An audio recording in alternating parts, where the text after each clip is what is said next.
que lo presentamos. Bienvenido, Juan Manuel. Muchas gracias, bueno, y felicitaciones por el programa y saludos a la audiencia y bueno, a los compañeros. Bien. Muchas gracias. Juanma,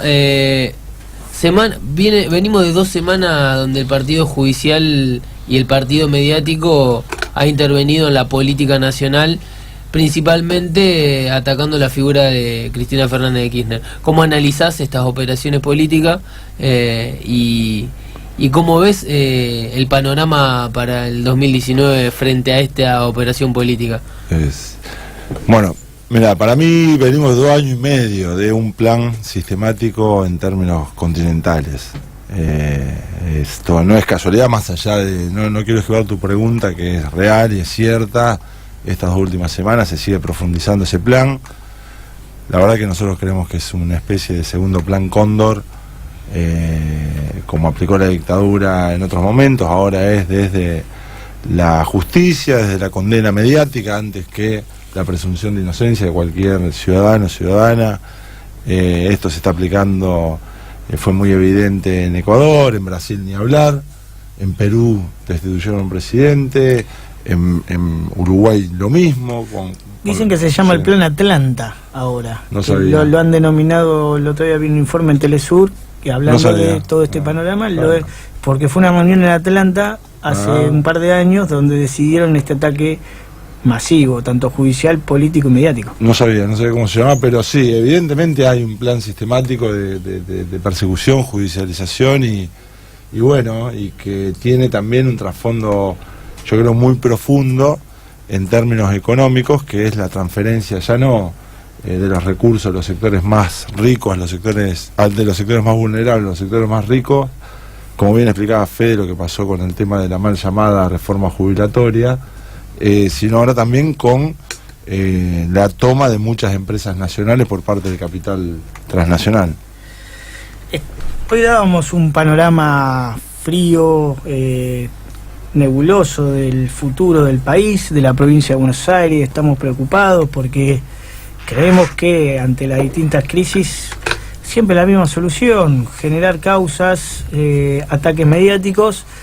Nosotros obviamente siempre decimos que lo define la justicia, no lo mediático, y veíamos y vemos un panorama desalentador y conocemos tu trabajo tanto en el bloque de Unidad Ciudadana como con un equipo que has formado, con un equipo muy interesante de renombre que no vas a saber explicar vos en materia económica, y se están preparando tanto para debatir el presupuesto 2019 como para opinar sobre la subejecución del 2008, porque es un comienzo. Primero tenemos que saber qué se hizo, qué no se hizo para debatir el futuro, y nos parece ideal y un momento propicio que nos puedas contar sobre eso.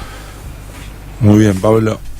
Sí, primero creo que si bien el panorama es muy desalentador, lo que tenemos que seguir haciendo, bueno, yo me siento parte también de tu equipo y creo que vos sos parte de nuestro equipo y viceversa, digamos, pero creo que en eso damos un ejemplo muy grande, porque no va a haber otra forma en este panorama desalentador de salir y plantear propuestas superadoras y hacer lo que tenemos que hacer, que es intentar que los pibes estén bien, que los sectores más humildes sean más felices, si no laburamos mucho, muy profundamente y en equipo, y cada uno en su rol.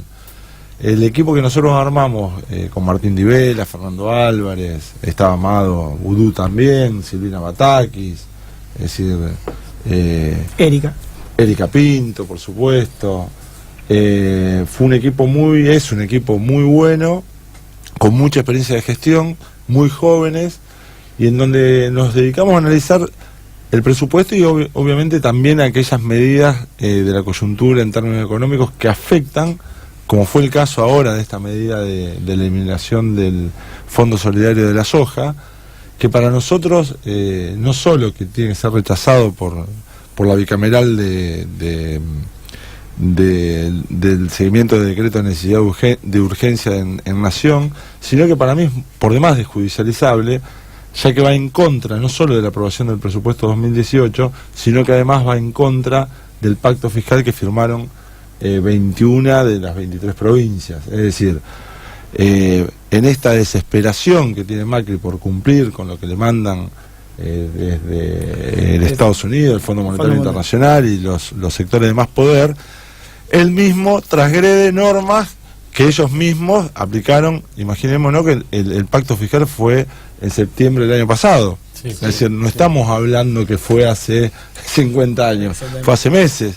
Entonces, esa la acción de ayer no hace nada más que transgredir, no solo una cuestión que es una barrabasada, porque los municipios de todo el país y las provincias de todo el país se van a quedar sin financiamiento para obras que ya están en ejecución. Y de golpe y porrazo, muchas obras, ya sea escuelas, rutas, hospitales o lo que sea, no van a poder ser ni siquiera terminadas. Es decir, esto de cumplir por cumplir les hace obviar, obviamente, hasta las mismísimas leyes que ellos habían generado. Cuando hablamos, vos sabés más que por nosotros nos enteramos por los informes que hacen ustedes también, hablemos los números de lo que estamos hablando. Sí. Estamos hablando de 1.800 millones menos para la provincia de Buenos Aires y 570 millones menos para el presupuesto municipal. Exactamente.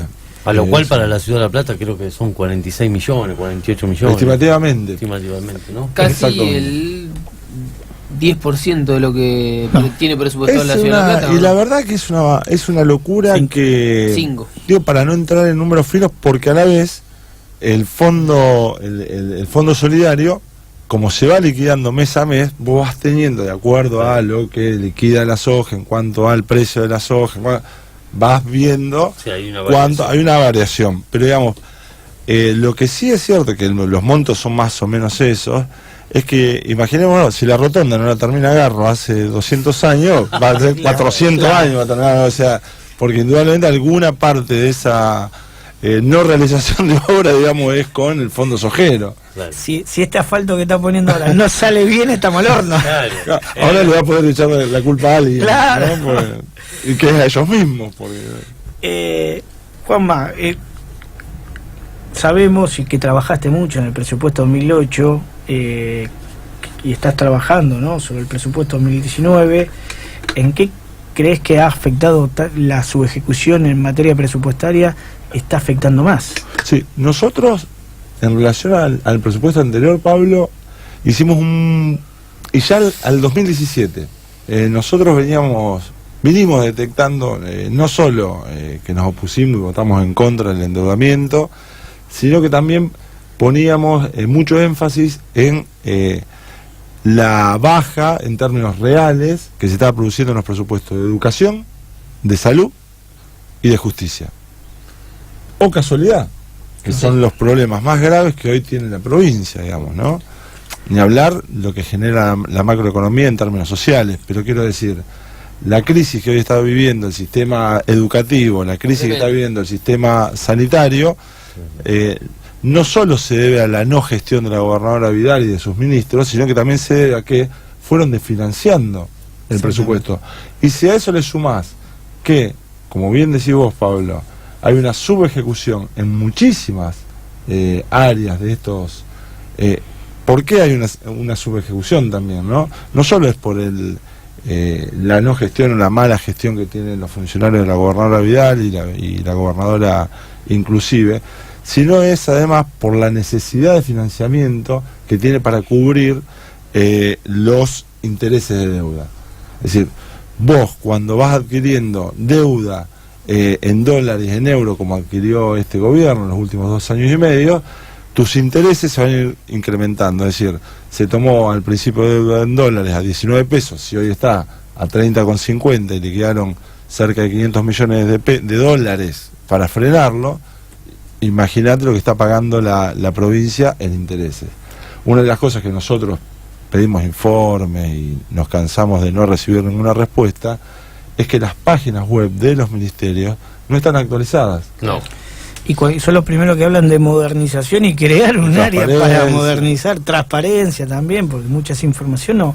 La información que te dejan son de 2 o 3 meses atrás. La información de la deuda, si no la actualizaron hace una hora, está cargada recién a septiembre del año pasado. O sea, ¿cuándo? Es decir, Y lo que hay que estar muy atento, porque todavía, por la aprobación del presupuesto 2018, tienen posibilidades de endeudarse, cosa que no creo, porque sería tasas astronómicas, y en un mercado que no le presta al país, no creo que le preste a la provincia de Buenos Aires. Hacenos un breve comentario sobre tu función como presidente de la Comisión de Exterior y Mercosur y Políticas Regionales, Juan. Sí, cómo no. Bueno, ahí Pablo también nos da siempre una mano enorme. Es un área que para mí tiene un potencial enorme en términos provinciales, digamos, más allá de la comisión. Nosotros en la comisión, como la provincia de Buenos Aires, las relaciones internacionales obviamente las maneja el gobierno nacional a través de su cancillería, entonces la provincia tiene áreas que fomentan o potencian el comercio exterior o las relaciones entre países.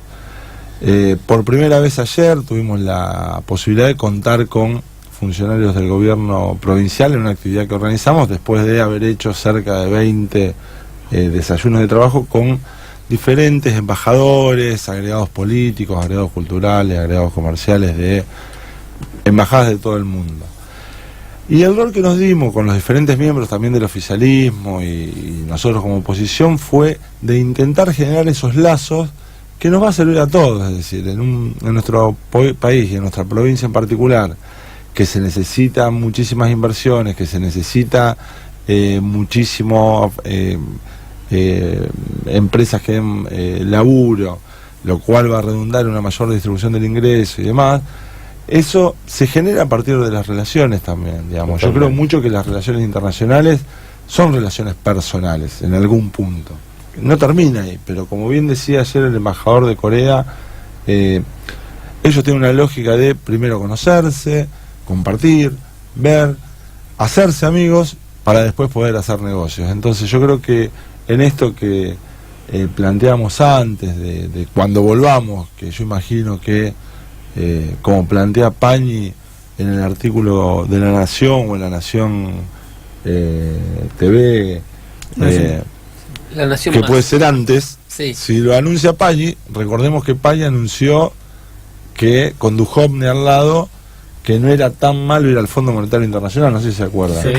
Bueno, si Pañi anuncia que puede haber elecciones anticipadas, pongamos un asterisco, no lo está diciendo el gato silvestre, digamos, lo está diciendo Pañi, digamos. Sí, entonces, yo creo que cuando nosotros volvamos, sea, como dice Pañi, en las próximas elecciones anticipadas o en el 2019, como creemos nosotros, vamos a necesitar muchísimo de todo este arco de relaciones internacionales que fuimos generando, tanto nosotros como muchísimos otros compañeros y compañeras que vienen trabajando hace muchísimos años. Juanma, en este rol de presidente de la Comisión de Relaciones Exteriores, tuviste vínculo con un montón de países, fuimos a muchas de las charlas, sí. Y ¿cómo ves la geopolítica mundial y principalmente la geopolítica a nivel latinoamericano con, primero, una elección en México que por primera vez rompe con el bipartidismo, y con las próximas elecciones en Brasil con Lula, con casi la victoria de un candidato de centro izquierda en Colombia? ¿Y cómo ves que va a marcar el mapa para la Argentina principalmente, pero también para la región? Sí, yo ahí, digamos, me atrevería a seguir algunos análisis que hacen compañeros que saben muchísimo más que por lo menos yo.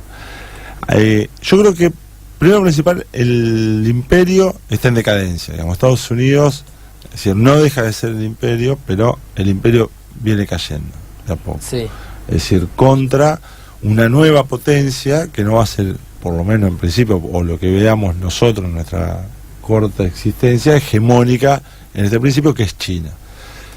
La geopolítica, obviamente, en el transcurso de los últimos siglos se fue definiendo en el eje norte, digamos, ¿no? O siempre. Entonces creo que esta definición de un nuevo paradigma a nivel mundial, la guerra comercial que se está viviendo, es incierto. Digamos, lo que sí es que se está armando como un eje de Estados Unidos, como en la decadencia del imperio, viendo cómo acomoda sus aliados, y una Rusia tejiendo una alianza muy importante, que la llaman la Ruta de la Seda, con China e India. China y... en donde ahí tenés la mitad de la población mundial, entonces tenés la mitad del comercio, cosa que es muy importante. Ahora bien, eso yo creo que está en pleno proceso de definición, no solo es ahí donde también todos los países, inclusive México, por lo que está planteando AMLO en las declaraciones después de juntarse con Peña Nieto y demás, es también ir a un esquema más proteccionista, sí, hasta que pase la turbulencia. Digamos, eso no quiere decir que no tengamos y no potenciemos nuestras relaciones con los países de nuestra querida América, pero en este contexto también de persecución de nuestros líderes, de una carencia de Estado de Derecho, en donde pasa como si nada el atentado que sufrió el presidente Maduro, es decir, con 2 o 3, 4 drones con carga de C4 o explosivos plásticos. Es una locura que eso esté pasando en este tiempo en América Latina. Yo no sé cuánto hacía que no había un intento de asesinato a un presidente en América, digamos. Juanma, Sí.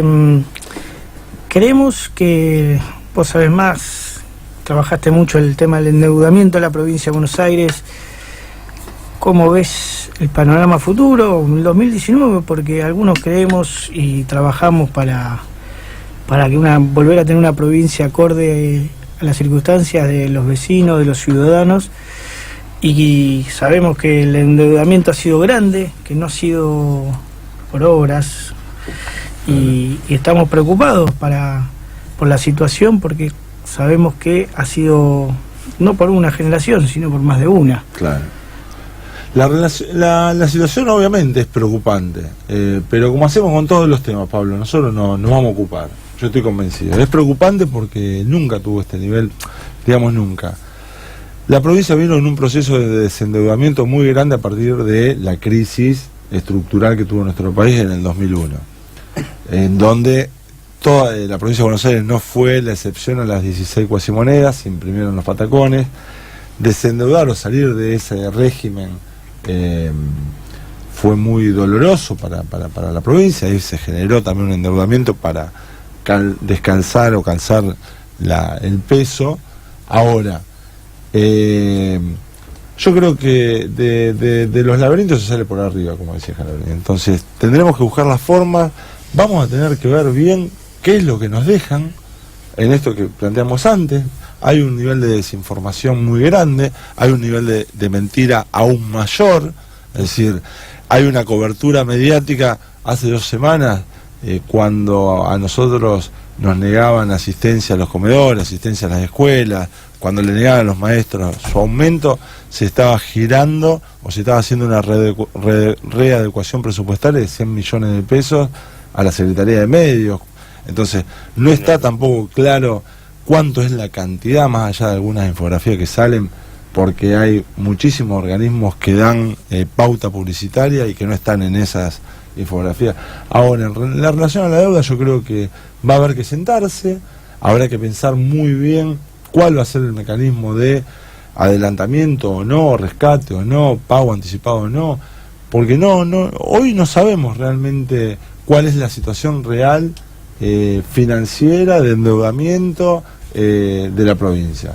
Lamentablemente también la recaudación está cayendo en términos reales, como está pasando a nivel nacional. Entonces, yo creo que obviamente hay que preparar algunas ideas bases. Ahora creo sí también que esto va a ser como en el siglo XIX. Nos vamos a sentar y vamos a ir recién a ver cuál es la situación real que nos dejaron que cambiemos este gobierno. El Senado de la provincia, sabemos que existen distintos sectores, Sí. Bloques, los cuales se trabaja mancomunadamente en muchos casos, la Sí. verdad, y muy bien. Sabemos que se ha trabajado bien el tema del TURF, Sí. tanto en el Senado como en diputados. Se elaboró muy bien el tema de Uber, el Sí. proyecto para frenar Uber, porque son propuestas, la verdad, que ni Cambiemos entiende también para qué las presenta, porque ellos mismos, sus propios diputados y senadores, terminan haciendo, manifestándose abiertamente en contra. sabemos que tenés un trabajo importante, un trabajo de unificación de criterios muchas veces, que a veces se nos cumple, a veces que no, pero bueno, siempre es importante trabajar por la unidad. ¿Cómo ves el panorama con miradas? Estamos a agosto, un breve balance de esta mitad de año y las expectativas para de acá a diciembre. La mitad del año fue, salvo una ley que bueno, fue una situación, más que una ley, fue el nombramiento. Nosotros queríamos que Sergio Berni sea parte del Consejo de la Magistratura y bueno, ahí no logramos articular bien con el bloque del PJ, pero en el resto de las leyes, en el resto de los proyectos, ni hablar, los más importantes, no hubo una sola ley que hayamos votado diferente con el bloque del PJ. En el bloque del PJ está como presidente Darío Díaz Pérez, que fue intendente de Lanús, que es un tipo por demás de compañero, un peronista de ley. De hecho, anoche me estaba escribiendo mientras estaba pintando Fuerza Cristina en el distrito, un tipo que ya tuvo 2 o 3 periodos en Lanús, de senador, y estaba pintando mientras yo estaba en mi casa, digamos, para ser honesto. Está un compañero Vivona, que es de Leonardini, que es del compañero Altano Menéndez, y la compañera del Partido de la Costa. La verdad son compañeros con la compañera muy representativos de su distrito, cosa que es muy importante, porque a hoy logramos, creo, en el transcurso también, con la gran labor que hizo Magdalena Sierra, Mónica Macha en su momento, Sergio, Berni, le dan mucha visibilidad al Senado. Yo no sé si antes yo era funcionario de la provincia y la verdad que no me acordaba del nombre de 4 senadores. Hoy el Senado de la provincia de Buenos Aires, el bloque de Unidad Ciudadana, conjuntamente con el bloque del PJ, creo que fue la que encabezó las 2 movidas políticas más grandes que realmente le generaron impacto político a Cambiemos, como fue a principios de año el tema de las escuelas de islas y las escuelas rurales y las escuelas nocturnas. Sí. Y luego el tema de los aportantes truchos. Eso lo visibilizó el Senado de la provincia de Buenos Aires y más precisamente el bloque de Unidad Ciudadana y el bloque del PJ. Así como también, como bien decía Pablo, el tema de alertar desde el principio el tema de Uber, o lo que fue el laburo que se hizo en TURF, en la ley de TURF, y agregaría el tema de que lo venía trabajando muy bien Federico Susbieles, tarifario. Hace 2 años que Federico viene insistiendo con el tema de la tarifa social, bueno, conjuntamente con Sergio también, y el pelado Traverso. Es decir, hay un trabajo que después logra tomar hasta Estado Nacional. Entonces, en eso creo que tanto nuestro bloque como el bloque de Darío, o el bloque de Darío, nuestro bloque, ahí ya empieza a haber como un orgullo en relación a lo que se desarrolla. Y después, cuando también podemos articular en un espacio más difícil, es decir, es más difícil porque hay más compañeras y más compañeros, como es diputados, claro. Las cosas toman más volumen. ¿Cómo lo veo de cara al futuro? Yo creo que tenemos que ir a un esquema de unidad real, en serio, con ideas, con proyectos, porque si no se va a cumplir el viejo apotegma peronista que va a ser con los dirigentes de la cabeza o con la cabeza de los dirigentes. Claro. No hay mucho más margen, digamos, porque el enemigo está claro. Eso es lo que veo. ¿Ves posible, Juan, la unidad del peronismo siempre, en la provincia? Yo siempre. Y en este sentido, a hoy más aún. Obviamente que esto pasa como cuando pasa en el barrio, cuando al grandote a alguien le pega una cachetada, entonces todos quieren individualmente, pero la verdad, la primera vez seguramente fue una cuestión de uno que se animó porque tenía un grupo atrás, digamos. Entonces, esto es en grupo, digamos, esto es en equipo y esto es el peronismo en su diversidad o el movimiento nacional, porque digamos, yo creo que excede también la figura de nuestro querido partido y con todo lo que se hizo y las elecciones, sino que también confluyen en este frente. Siempre fuimos frentistas aparte, en muchas otras expresiones que no se sienten representadas como por el peronismo. Y por ejemplo, no para entrar en el debate del tema del aborto, pero esa nueva manifestación de tantas jóvenes y tantos jóvenes que yo lo veo en la calle, es increíble, pero hay vendedoras ambulantes de pañuelos, digamos, es una cosa que, o sea, de todos los colores. Si no nos damos, de todos los colores, pero ver a los chicos y a las chicas de todos los colores, jóvenes de secundaria con sus pañuelos, sean verdes, yo veo más verdes que de otros colores, pero es cierto que hay de todos los colores. Yo creo que igual Pero digo, ver esa es una realidad social que nosotros como movimiento no podemos obviar. Es decir, esos son los llamados de que si nos quedamos en la microburbuja que generan a veces algunos ámbitos, como puede ser el Senado o los partidos, no estamos mirando una situación que es... Y Juan, en el escenario donde vivís, que es la ciudad de La Plata, que es una ciudad difícil, sí. ¿Cómo ves la construcción del peronismo? Y yo creo que hay que buscar ideas que nos unan. No, yo creo que hay que buscar ideas que nos unan. Es que creo que hoy, como decimos siempre, el enemigo lo tenemos enfrente. El enemigo lo tenemos enfrente, pero lo que nos falta, producto de que muchas compañeras y muchos compañeros...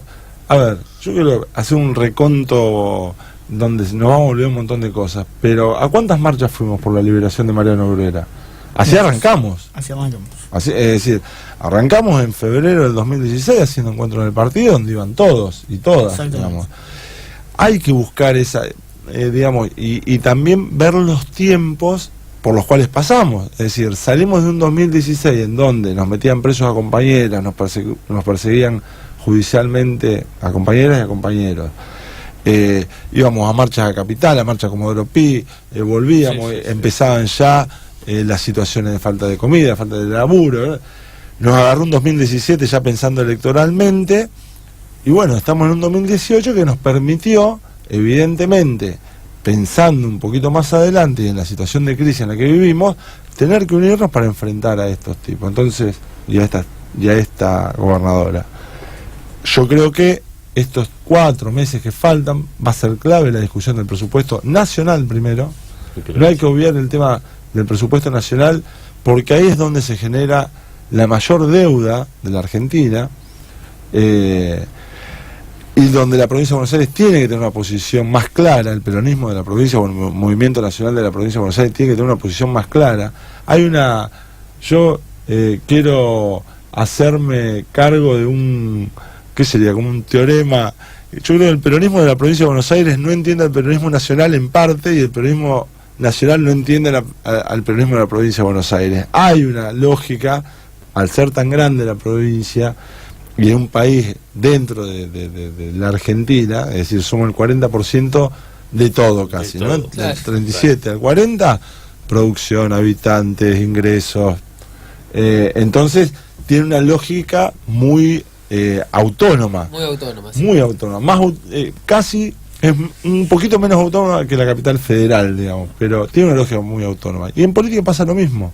Es decir, no hay más relacionamiento del intendente de Colón con el intendente de Roque Pérez que con el intendente de Melincué, que está mucho más cerca, digamos, que es de Santa Fe. Entonces, esa lógica hace que el presupuesto nacional pareciera que fuera una cosa...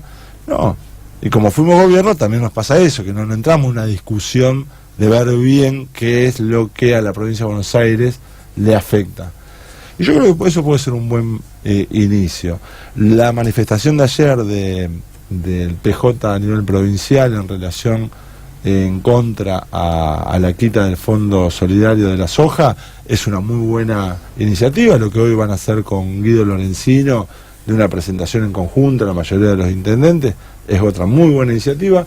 Y en eso, estar coordinados y estar por lo menos informados entre todos, creo que va a hacer que empecemos a darle una segunda vuelta de tuerca a la cosa, pensemos cosas tanto para la ciudad como para la región como para la provincia, que nos unan, buscar los puntos de unidad, creo que antes que la diferencia. Que son muchos hoy. Y que son muchos. Es decir, cuando vos vas a tener, hoy salió el índice de inflación, y como me mandaron 3.1, ¿no? 3.1 a nivel nacional, hay que fijarse bien después en el desagregado. La sumatoria. Y cuando miden por región, claro. Hay que fijarse en La Plata cuánto fue, en el NOA cuánto fue, es decir, porque es muy diferente en Bahía, Mar del Plata, pero 3.1 y un acumulado de cerca de 20, 19 y pico, cuando la primera proyección del presupuesto era de 15%. Es decir, vos ya en los primeros 7 meses ya sobrepasaste la primera proyección que habías tenido de la meta inflacionaria, ni hablar del dólar. Entonces, ¿cómo la gente le va a creer a esta gente que no solo le mintió en campaña, sino que hace 7 meses también le seguía mintiendo en que todo iba a estar mejor, que no iba a haber, que iba a haber un dólar a 23? Hubo una frase ayer del presidente que fue que... ¿Cuál? Quédense tranquilos, no pasa Quédense tranquilos. Con el tema del dólar, no pasa, que cada día no para de subir. Yo a veces lo pienso. Y el drama del dólar y del riesgo país, porque si no queda como números fríos. Yo creo que va a haber corralito. No tengo dudas. Ojalá que no, pero porque, digamos...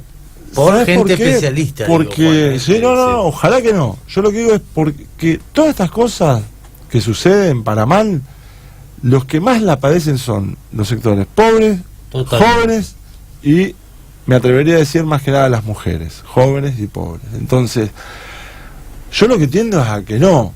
Ahora es cierto, digamos, la realidad todos los días te muestra que, porque después vamos a estar nosotros ayudando. Hay una ausencia del Estado para los sectores. Dicen que arrancan con un cepo, después va a venir un corralito, y yo creo que eso... El problema de esto es que vos no vas a tener financiamiento, y mi temor mayor es que caigas en las manos de la reserva del Tesoro de Estados Unidos. Porque vos cuando tenés la deuda el riesgo país, que hoy también saltó 26 puntos, el dólar que no lo podés contener liquidando 500 millones de dólares. 500 millones de dólares por 3, hagamos una cuenta fácil, son 15.000 millones de pesos. Increíble. O sea, hoy se fugaron, alguien o algunos grupos, hoy se quedaron con 15.000 millones de mangos. Y después somos nosotros los megachorros. Exactamente. Pues la plata no es fungible, a algún lado va. De los cuales tenemos, en diciembre se pidió una deuda de 8.600 millones de dólares que se usó para pagar esta comunidad bancaria. Ahora se está pidiendo, en estos momentos, estuvo el ministro, superministro, hablando con el Fondo Monetario Internacional para que le dejen usar el préstamo, las reservas y todo, para usarlo. Sí. Y algo peor todavía, que hoy estuve hablando un poquito en la editorial del programa, viajó el Caputo a Estados Unidos, de los cuales ya los medios argentinos estaban diciendo está viajando una persona, y no los economistas o los empresarios que lo van a recibir lo miran, que ya perdió la credibilidad. Es muy grave lo que estamos diciendo. Porque la crisis es de credibilidad. Exactamente. Entonces, por eso, volviendo como al inicio, Pañi plantea la anticipación de elecciones. Porque la economía es la credibilidad también, es decir, ¿por qué uno cree que un billete que tiene un hornero? Un hornero. Vale 1.000. Tigre, no sé. No me acuerdo. Jaguarete. Claro, como dijo Cristina, un jaguarete mimoso. Bueno, pero esa es otra de las cosas que tenemos que plantearle a nuestros compañeros y compañeras que estudian en la facultad y que están. Yo creo que una de las primeras medidas, aunque parezca menor y simbólica en el arco de medidas que vamos a tener que tomar de profundidad, pero una de las primeras medidas sería volver a los próceres, a los billetes. Es increíble el mundo, porque necesitamos también referencialidad. Es decir, no puede ser una referencialidad en un billete, un hornero, con Maradona, todo lo que me gustan los pájaros, digamos. Sí. ¿Va Maradona, Perón? Pero digamos, yo creo que hay que hacerlo con nuestros próceres. Yo creo que Perón y Evita son santos, imagínate, pero consensuado y en términos sociales, pero ¿por qué no pensar, ya que estamos en un ambiente de gimnasia, un favaloro, digamos, pero buscar ejemplos que incentiven a ser mejores, ¿no? Eso en Galvez, nosotros si veíamos un hornero, nos da ganas de llevarnos el nido, pero no de pensar en el, digamos, por las ramas, por el hornero, te hace ir por las ramas el hornero, digamos, ¿no? Hay que sacar el hornero del billete urgentemente. En este frío panorama que se viene, vos lo mismo lo dijiste, estuvimos hablando del dólar, la falta de paritarias acorde a la inflación, la pérdida del poder adquisitivo de los trabajadores, de los jubilados, como bien decía Federico De Marchiani hace minutos nomás.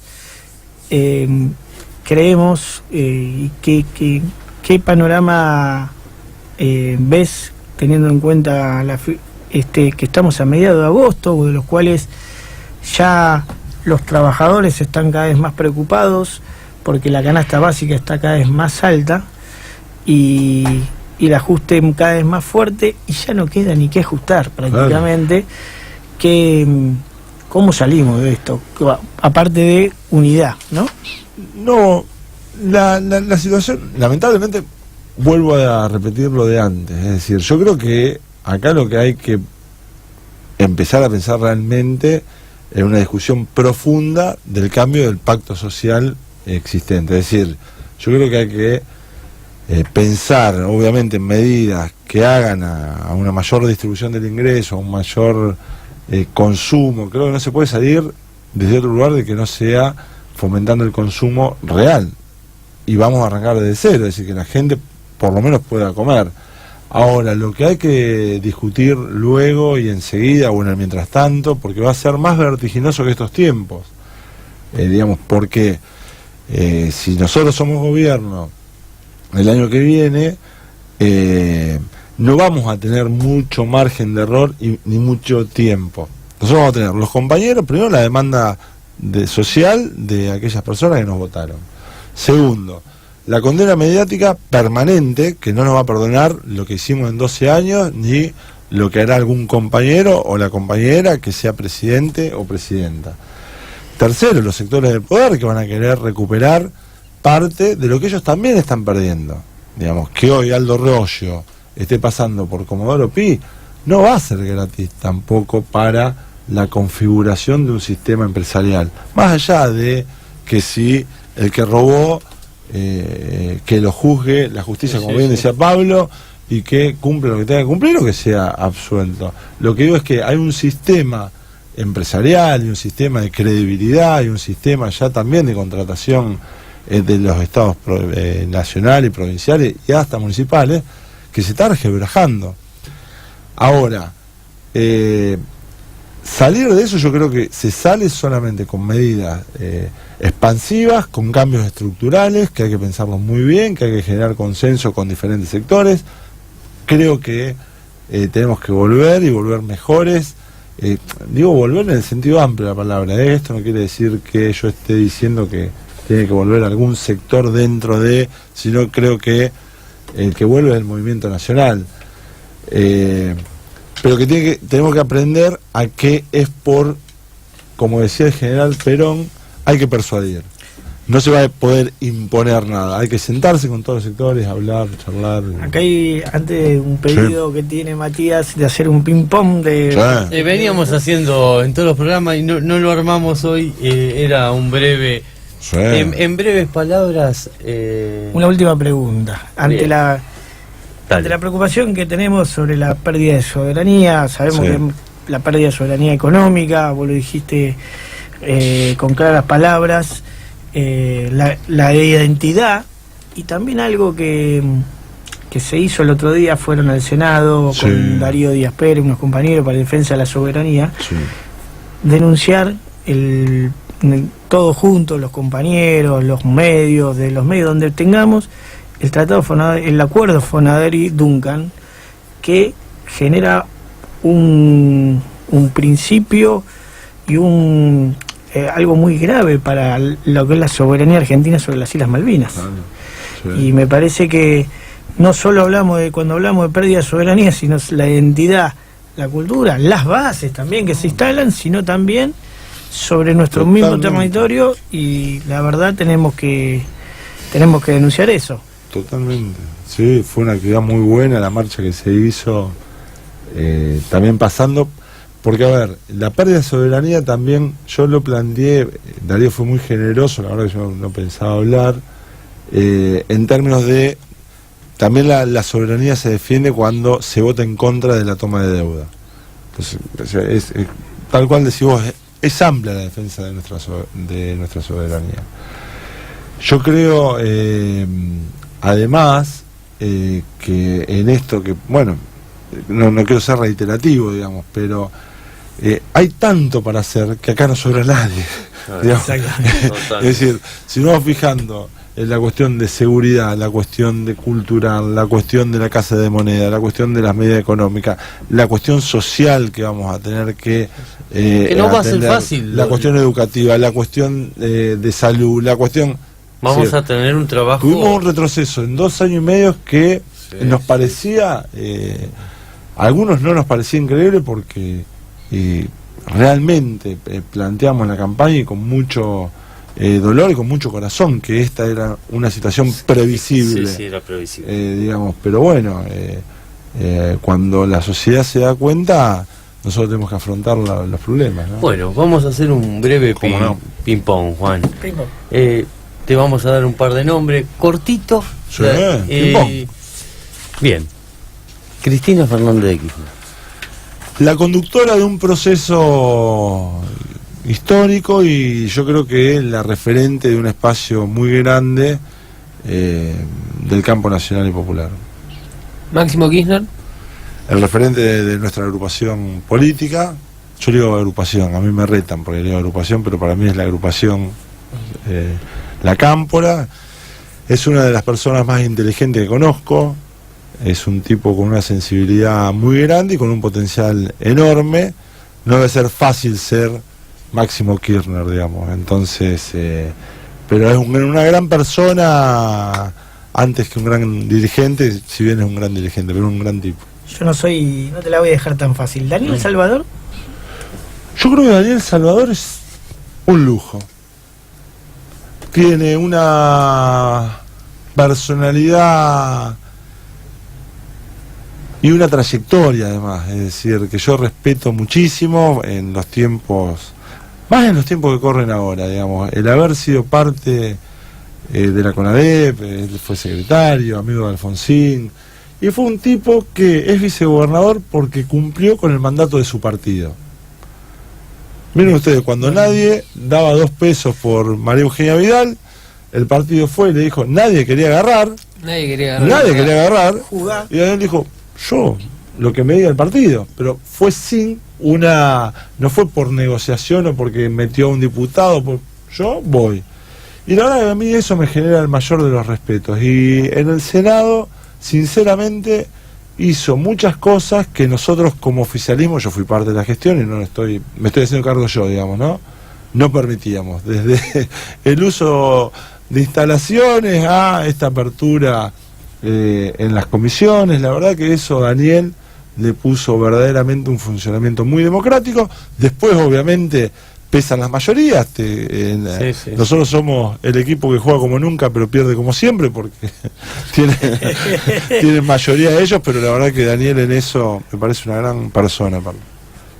¿Abel Medina? Un traidor. Juan Manuel. Juan Manuel, por el papá tuve el honor de conocerlo. Sí, Juan Manuel. Juan Manuel me parece sí un traidor. Nunca tuve